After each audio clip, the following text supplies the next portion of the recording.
So the process was, the disk space was migrated from the old server to the new server as a whole. And then we upgraded the server, the disk space from 5.5 to 6.2 at that time. This is to make it easier to do another upgrade when the major upgrade comes up next year, disk space 7, which is totally changed the way it's been created.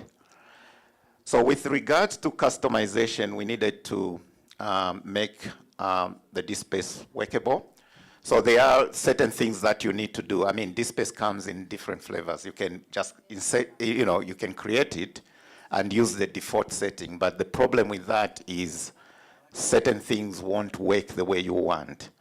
So for example, you need to be able to customize this to look like yours, and you need to configure it in such a way that when the new upgrade comes in, it's much easier. So there's a technique we use, what we call overlays.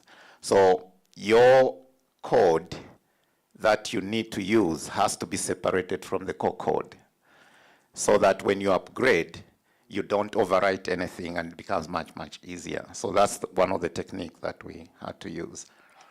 The other one is, as you've seen from one of the statistics there, is access via the big screen, which is the desktop, is dropping while mobile access is increasing.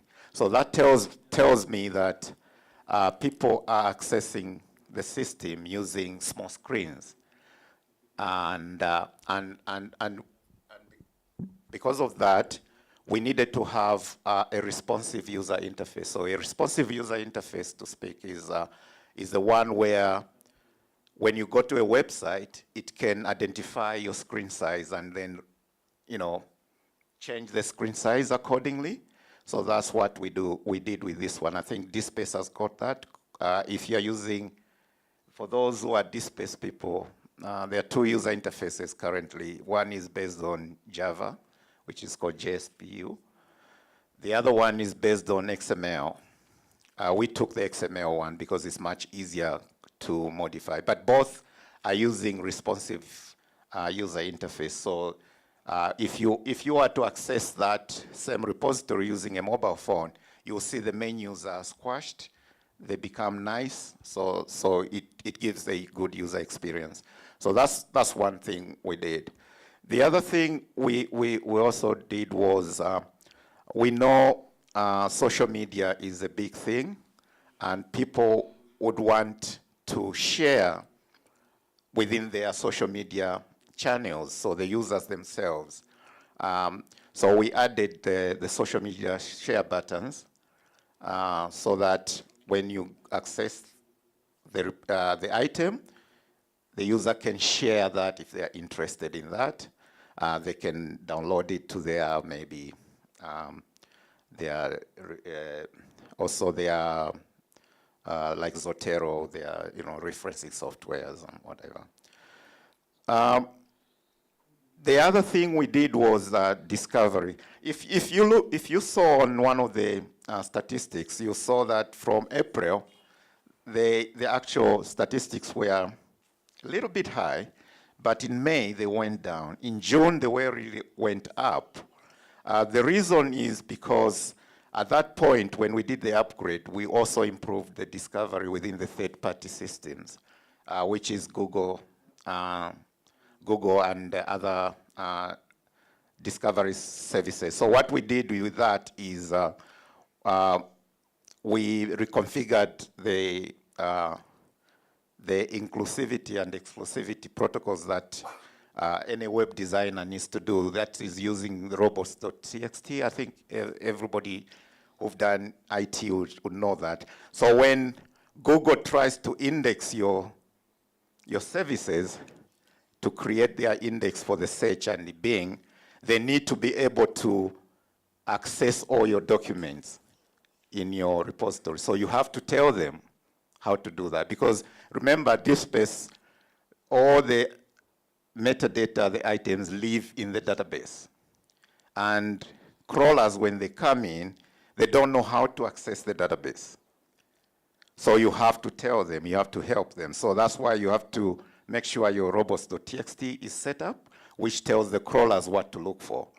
On top of that, you have to set up your sitemaps. A sitemap is basically, it runs through your repository, generating the URL, which are hidden. You can't see them by your naked eye, but the software, when they come in, they can know what they do.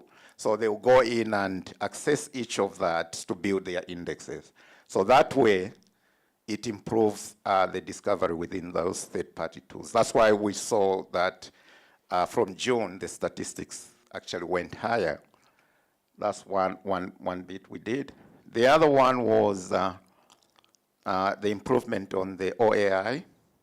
The reason also was when the DSpace was set up a long time ago, certain things were not done well, which is the URI. So normally in this scholarly communication platform, we use what we call persistent identifiers. So each digital object should have a persistent identifier, which means that it's unique to that resource. So even if the server moves around, you can still resolve to get to that. And I think those who worked in the library, they know about link resolvers. That's basically the similar kind of concept. So the original DSpace, when it was created, they assumed everybody was going to register with the handle service. So the default setting was pointing to that, but actually that URL is a dud. It doesn't work. So once your content is harvested, then you click on that link, it doesn't go take you anywhere because there's a problem. So we fixed that as well. And coming to the maintenance, I helped them to think through how they're going to do that. So it was separated between the IT and the library. So the IT people, they understand their hardware, their network, their software. They don't know about how DSpace manages users, manages ingestion. So that is done with the library, but the IT people are responsible for making sure the software is patched, because that is needed. I mean, viruses are all over, hacking is all over. They need to be able to check that all vulnerabilities are worked on. The other thing they need to do is also make disaster recovery work, test it. So at the moment, because this server is running on as bare metal, as I said, so they are able to back up the database, back up the asset store, which contains the PDF, back up the Solar indexes, which contains the statistics as well as the discovery, so that if a problem occurs, it will be easier to create another system and just restore from the backups. So that is done by the IT people.